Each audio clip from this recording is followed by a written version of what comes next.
don't want to burst anyone's bubble here, so if you believe in haunted lost episode legends and enjoy living in that world, maybe this isn't the post for you.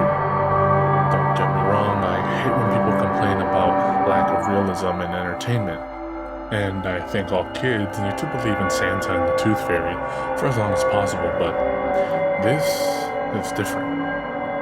Back in the 80s, I met this dude, Sid, who used to cut old VHS tapes and shit. It was more than a hobby for him, it was pretty much his entire life. His parents were a bit more wealthy than I'd been blessed with, so when we were teenagers and I was slaving away at Scats, yes, Scats, fast food restaurant, he just hung out around the house, cutting tapes all day, all night. Of course, as you get older, things in your past become a bit clearer, and I think he might have been borderline autistic, or maybe he was a very high-functioning person with Asperger's, but of course I'm no expert, and I'm not saying that was the case.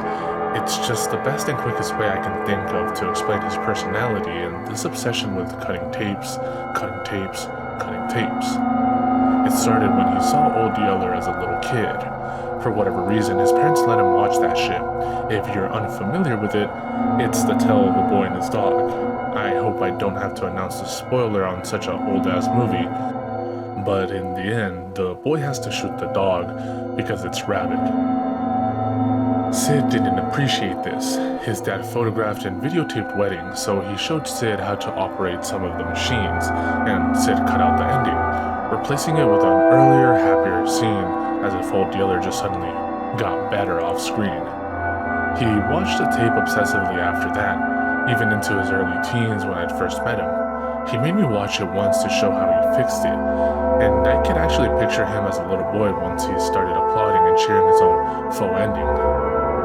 I don't want to say I was a bad influence, but after I saw it, I asked if he could do that to other movies. My major interest was perhaps taking a film or two and cutting in some nude frames the actresses hadn't really done. Don't worry though, I never had the guts to actually ask if he would. I just imagined how cool it would be. Often. Sid told me that, yes, he could fix any movie he wanted. In fact, he had done it with a few others. He had a copy of a Ghostbusters cartoon, and I shit you not, every single ghost was completely removed. The story made no sense, there was no continuity, but he had accomplished it, and I was very impressed. I guess in the time of VHS, these things seemed more magical than they do nowadays. As time went by, I encouraged Sid to edit more movies, but with different purposes. Instead of whitewashing all the scary stuff like he'd wanted to do, I got him to see the light on how awesome he could make things.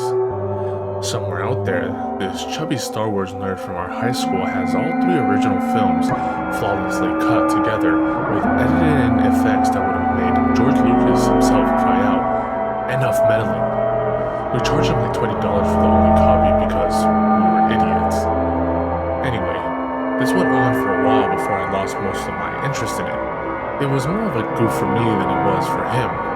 This is the point where I started working, started driving, started taking bases with local girls, while he just got more and more involved in cutting those tapes. I think his favorites were cartoons. When The Simpsons came around, he went apeshit with those. Now, his edits weren't so much fixing things as just breaking them in interesting ways. Another thing that sticks out in my mind is when he recorded an episode of MASH and cut it out with a gory old war flick.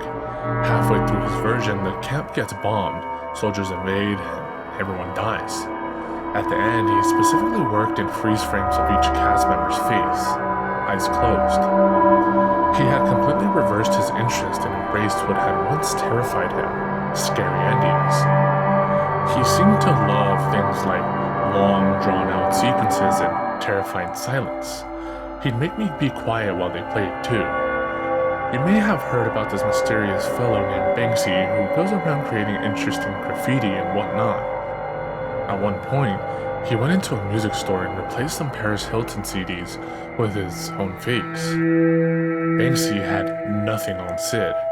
Every other week, he'd tell me about some store or a video rental place he'd snuck some of his tapes into. He swapped out the real ones for his versions, and then he'd start all over again by cutting the ones he had stolen. At one point, when I hadn't heard from him in a long while, I stopped by his parents' house and found him in the garage.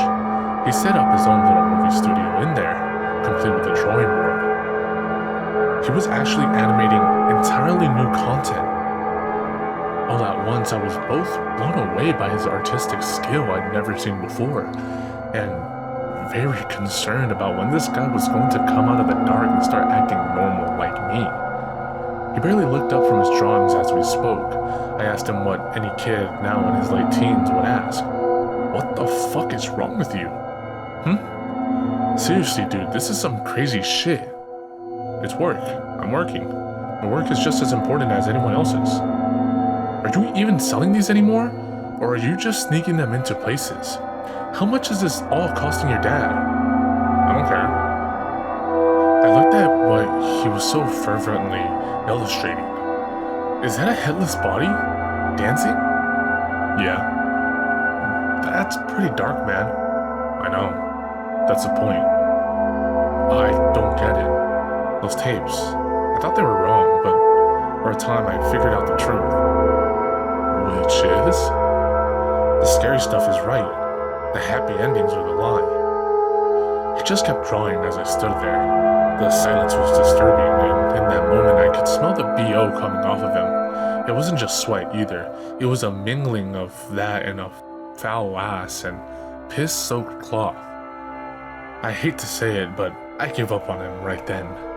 It's that moment when you look at someone you thought you knew, and all that you can think is, holy shit, I never realized they were this far gone. It wasn't until I was in my 30s that Sid crossed my mind again. I was pursuing the internet, just aimlessly wandering the web, when I came across a series of urban legends about strange VHS tapes, recut movies, and lost episodes. Some of these I recognized. I had watched them with Sid, or I'd actually seen him in the middle working on them. Every disturbing scene, every unbelievable anecdote, I believed it because I had been there. Others, SpongeBob cartoons, episode of iCarly, or whatever, those shows came long after I'd made my break with Sid, but the style was all too familiar. Even the ones that didn't sound like his work seemed like they could have been broken copies or attempts at mimicking his work. He was still doing it.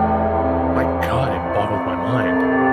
I called up Sid's old number, not entirely sure if I'd still find him there. It rang for minutes on end, and I knew that the search was hopeless. Even if he still lived with his parents, it wasn't likely they'd all still be at the same house by now. Still, I made it a point to drive out to his old place to see if he was still in that garage cutting tapes, or manipulating them via computer, or whatever he would be up to. When I passed by the house, the unkempt lawn was overgrown with huge waist-high weeds.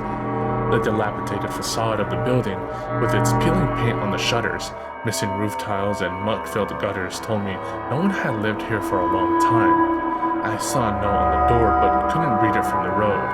Maybe it was something I could use to locate Sid and see if he'd ever gotten the help I now realized I should have given him. Pulling into the driveway, my headlights illuminated the garage door. It was windowless and vandalized with the gangster tags of some traveling band of assholes. The note on the door, as one might expect, spoke of a certain bank now owning the property. It noted that trespassing was heavily discouraged, and that at a certain point someone would be out to make sure the house was winterized. Whatever the hell that is. As I walked back to the car, defeated, something was nagging at me. I knew that Sid's parents kept a spare key under a false rock by the back stairs, basically by virtue of Sid locking us both out on several occasions. When I found that key, a sense of cold, gnawing dread swirled in my stomach. Who would move out and leave everything in place like this? The key was the most obvious thing, but flower pots and lawn decorations were still there.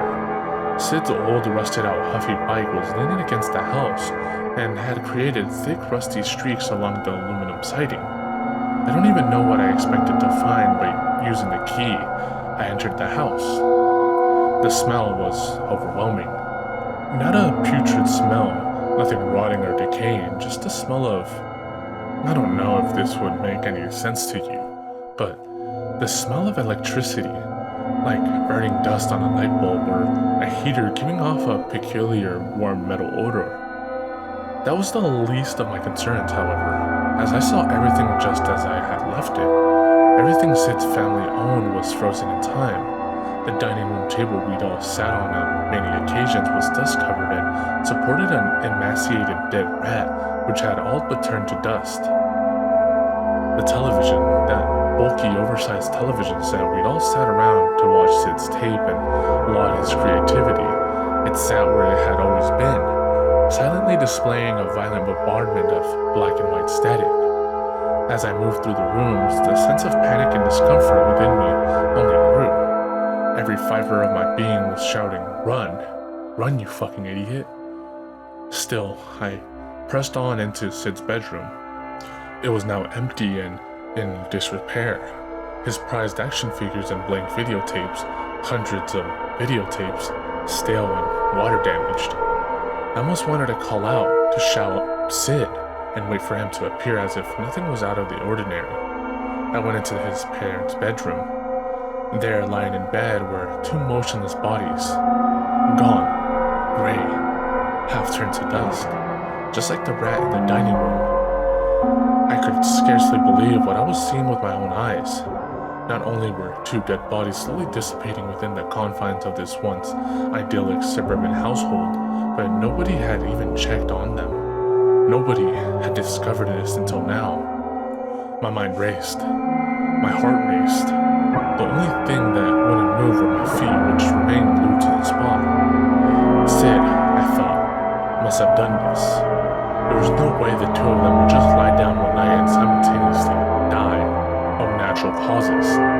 Sid had said he didn't care about his parents, and when was the last time I had seen them?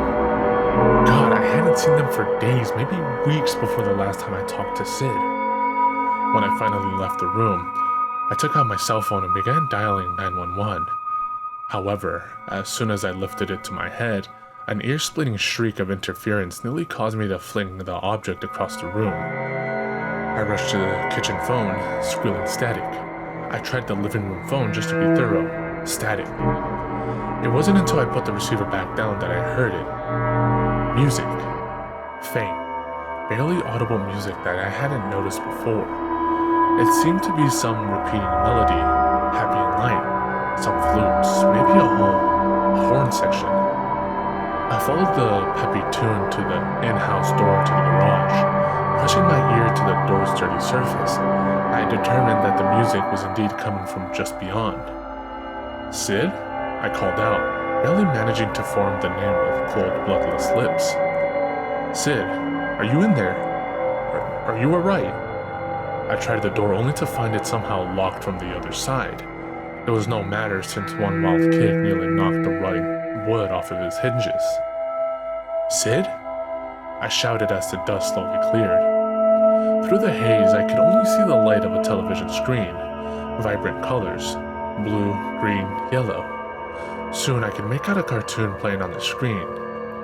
Then, the silver wires running from the set itself to some dark mass. Then the dark mass took shape as my eyes adjusted to the odd lighting.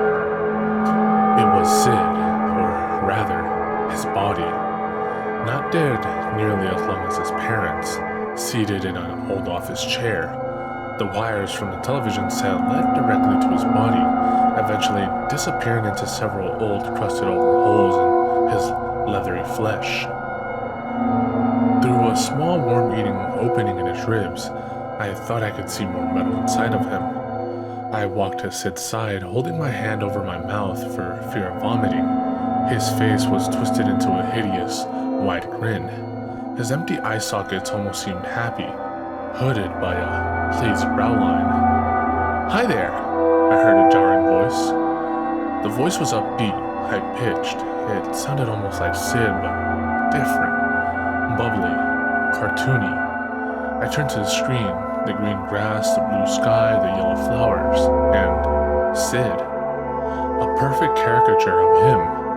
It strolled along the infinite loop of that utopian cartoon background. waved to me.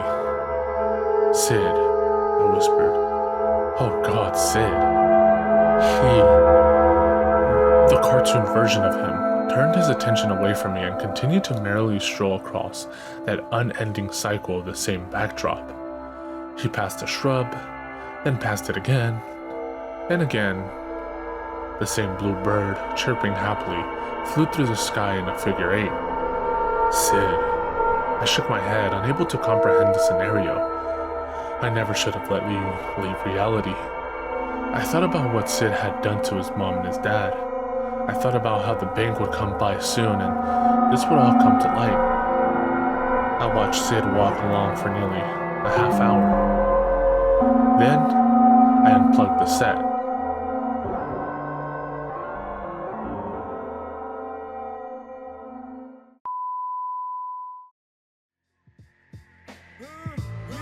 Big up to all my peoples.